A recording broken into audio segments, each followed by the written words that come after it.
Driver, হ্যাঁ, শরীর অসুস্থ হওয়ার কারণে মালিক লোকে আসছিল, মালিকও গাড়ি চালাতে পারে। ওখানে কইছে কি কাকা আপনি গাড়িটা চালান, আমি পিছনে একটু গিয়ে রেস্ট করি, আমার শরীরটা ভালো লাগে না। মালিকের কাছে 3 দিনের ছুটি চাইছে ডাক্তার দেখাইতে।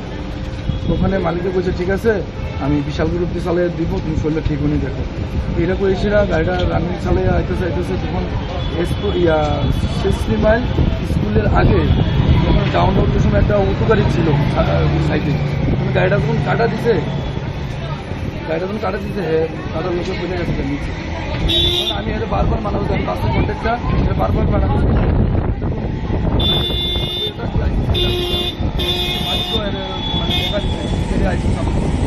ওখানে দাদা 50 টাকা দিয়ে আমার শরীরটা ভালো পারে, আমি তো আমাদের বাড়াতে।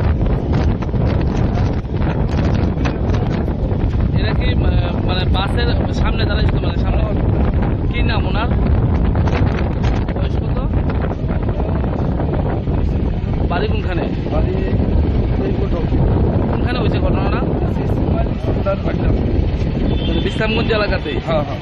তো এখন ডাক্তার আনার পর কি কইছে? আপনার কি হয়? আমার ড্রাইভার না, আমি ওখান থেকে আনতে গাড়িগুলো পাইছিল, মানে কি সমস্যা হয়েছিল? ফায়ার সার্ভিস থেকে জানানো হয়েছিল বা টাকা হয়েছে, ফায়ার সার্ভিস আইসে না। ওখানে এক সিমেন্টের গাড়ি, বোলারো গাড়ি, এই গাড়িটাকে বিশ্রামগঞ্জ হাসপাতাল নিয়ে গেছে। ওখান থেকে হাসপাতাল নেওয়ার পরে তারা ডিসকাশন করে দিয়েছি রুগী সিরিয়াস করে দেওয়া, তারা অ্যাম্বুলেন্স